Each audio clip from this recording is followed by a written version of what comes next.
In today's video, we're going to be taking a look at the Moore's Bush Pot Survival Kit. This is part 2 of a 2-part series.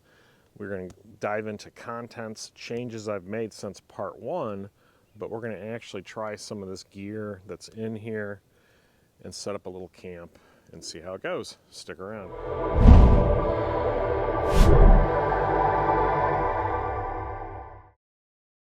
So today's video is part 2 of the Moore's Bush Pot Survival Kit video series. Only doing 2 videos on this. The first video, I did it in my office and I basically just walked through contents and my thoughts of putting that kit together. If you're unfamiliar with this kit, go back to that video. It's in my channel history, you'll see it. It'll kind of explain what's going on, because what the deal is, Moore's Kochanski, considered by many the godfather of modern bushcraft, particularly in North America, is a Canadian who did a lot of training with Canadian military forces and search and rescue teams up in Canada. And as a trainer and instructor, he developed a lot of different tactics and principles. And one of the concepts that he initiated was this Bush Pot Survival Kit. By no means, I don't think he's the inventor of it. I think this concept has been around for quite a long time. And I think there's early documentation of Boy Scout manuals doing coffee can survival weekends, where the boys are issued a coffee can, they get to put whatever they want in it, and then they strike out and spend the weekend or a night with that coffee can. And the concept is that the can is your belly pot, your bush pot. It is for boiling water, cooking food, but also it is a container. On the last video that I did, I think I mistakenly labeled this as a 1-quart bush pot. This is actually 64 ounces. This is from Self-Reliance Outfitters.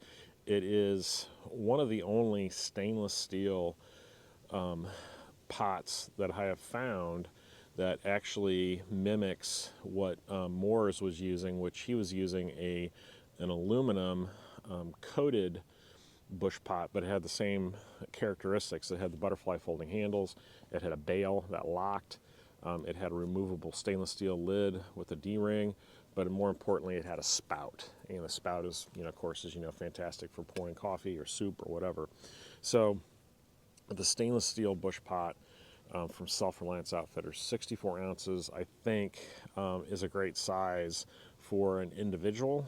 And the concept is that you're storing all your survival gear in the pot, and then the pot can go into a knapsack, a simple knapsack, like a small day sack, or you could even wrap it into a shamag or a wool blanket and carry it just with that. Carrying it that kind of style. All right, since you saw the last video, you saw the different items that I put in here. There have been changes. I have been modifying this and trying to streamline, lighten the load a little bit, and make things fit nicely. So first addition, as I came up, I used this cargo strap that I had. I thought that was a good way of keeping the lid secure. And then, based on a comment from one of the viewers, someone said, you have to take all that stuff out if you want to use your bush pot. That's kind of a problem. And I totally understand that, and I agree.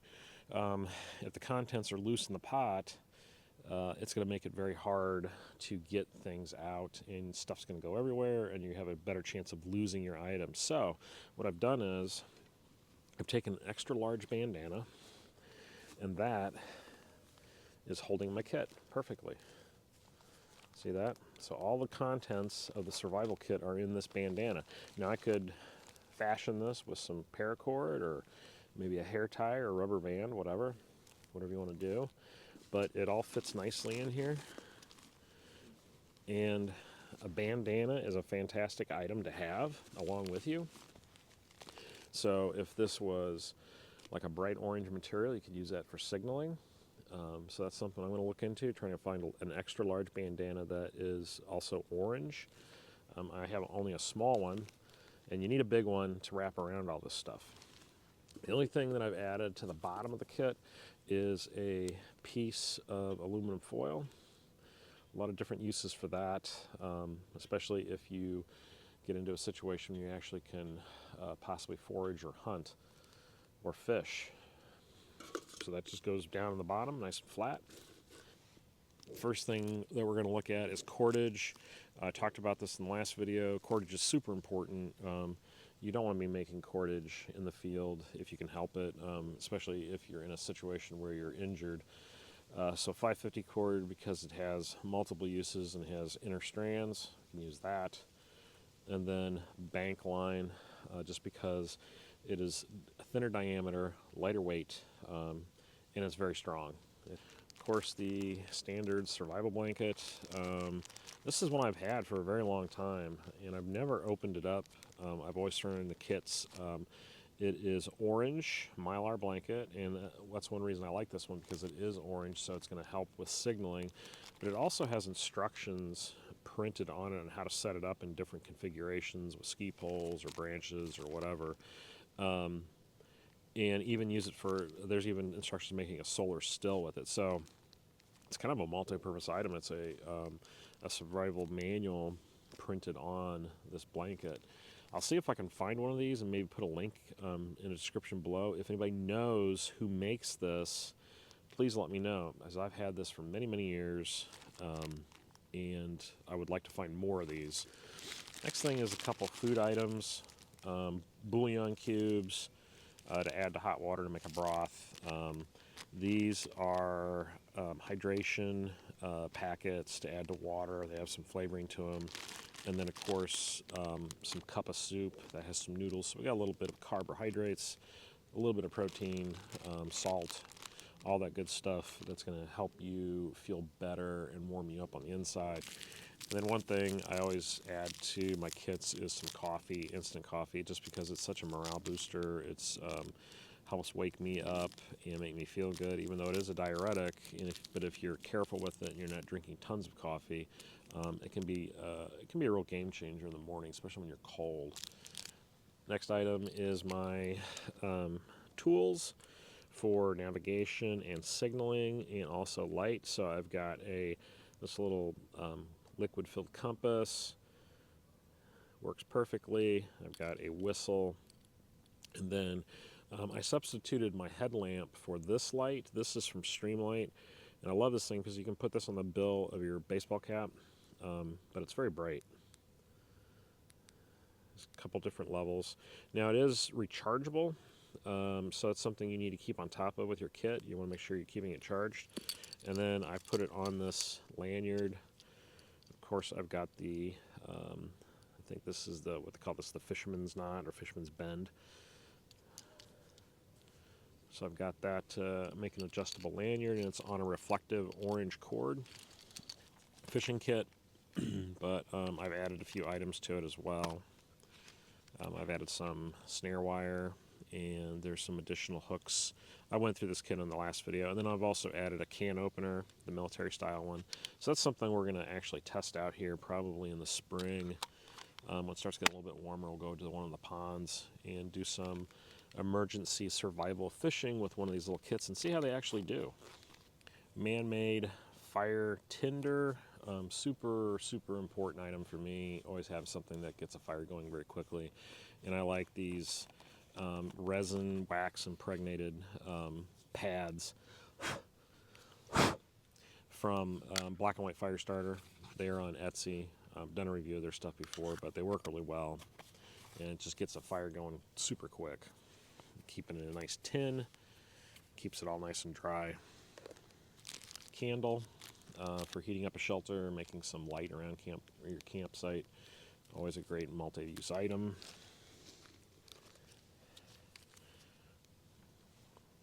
Stormproof mattress from UCO. It's got the striker in there. It's a nice little compact container. I've had these in a bigger container, so I just opted for these because these are smaller and don't need a lot of them. Bic lighter. Always want a Bic lighter, just why not? Ferro rod. water purification tablets, and a mini signal mirror. That's new. Kevlar thread for repairs, and some needles and pins. Sharpening card. This is from DMT, I believe. And then nice little Fresnel lens.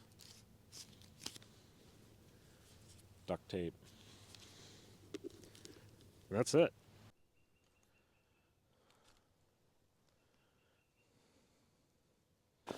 You know, Moores was always a big proponent of a Mora knife. They're inexpensive.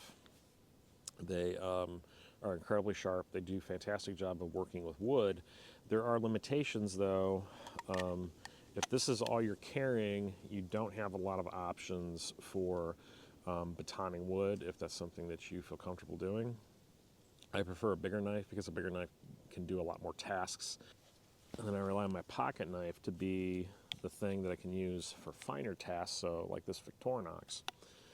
So there's already a couple things that I don't agree with, or I just don't quite adapt or understand to my situation and to this kit that I'm putting together. But I threw it in here because that's what it was. It's always in one of his kits, and it is a good, lightweight, inexpensive backup knife, if anything. And then the saw, in his kit, he was using a bow saw blade, and then he would fashion a bow saw in the woods, which is a great concept. And if you need to cut some bigger wood, it's a perfect item to have. But if it is a true survival situation, I'm just thinking if I'm in some kind of having a medical issue, I'm cold, I'm tired, I have an injury, I am not going to want to fashion a bow saw. I may not even be able to. So having a folding saw, to me, is much more advantageous. This is a very inexpensive one I picked up at the hardware store. It's a Korean company. It does very well. It's a very good saw. It's very inexpensive, but of course, a Baco or a Silky would even be a better option. I've been trying this one out, so I've been using it, so that's why I have it with me.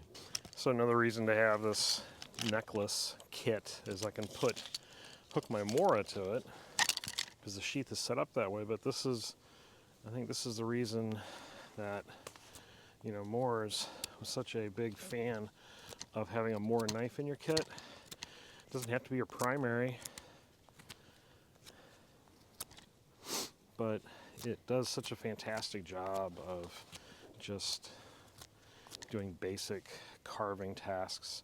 So like, I'm going to use this as an improvised tent stake to go through my line. But that 511 Mora is so comfortable in the hand. It has a nice finger guard to it, so it's a really nice little bush knife. Nice positive retention sheath with it.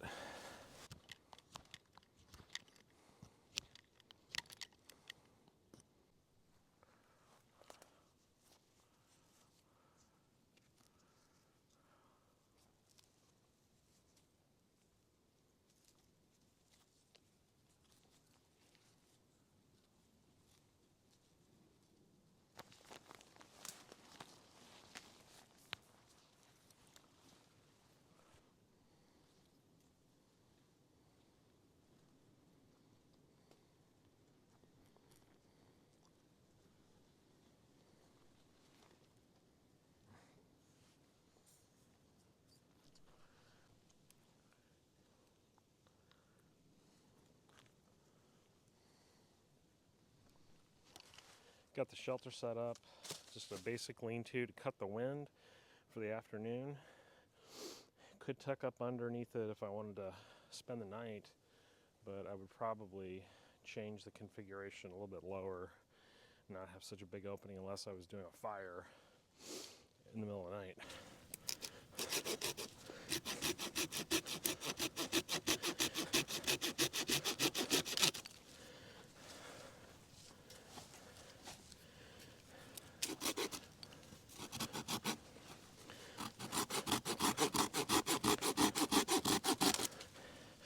think if I was overnight, I would probably do, I'd build a tripod. Just, there's so much green, small saplings out here. Cut 3 of those, lash them with that bank line.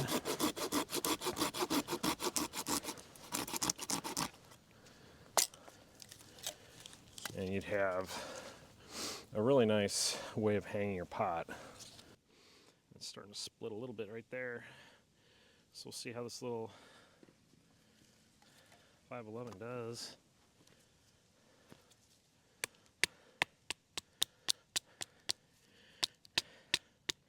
And there's a crack already started, so that helped. But we'll get, so you open that up, you get the nice dry stuff. And if you're doing a big fire, you want some kindling, it's a great way of doing it. Now I'm carrying a bigger knife with me today, just because I wanted to try it out, if I have time. But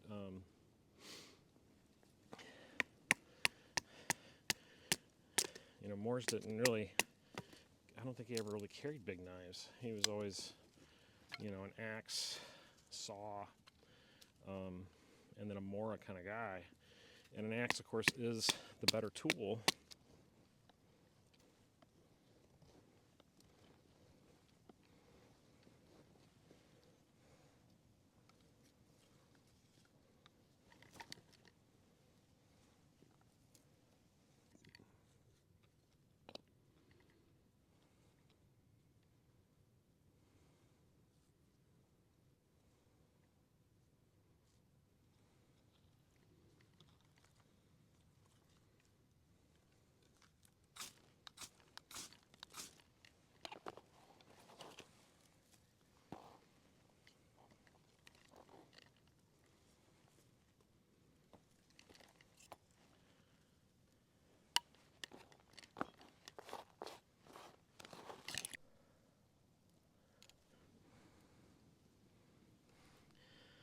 So I just did a fork stick, and then longer stick on that to hold the pot, and then just a heavy branch on top of that to hold it all down, counter the weight. And then with this setup, I'm able to boil water, make soup. I've got a stainless steel cup so I can make coffee. I've got my water bottle, which I can heat up water in this.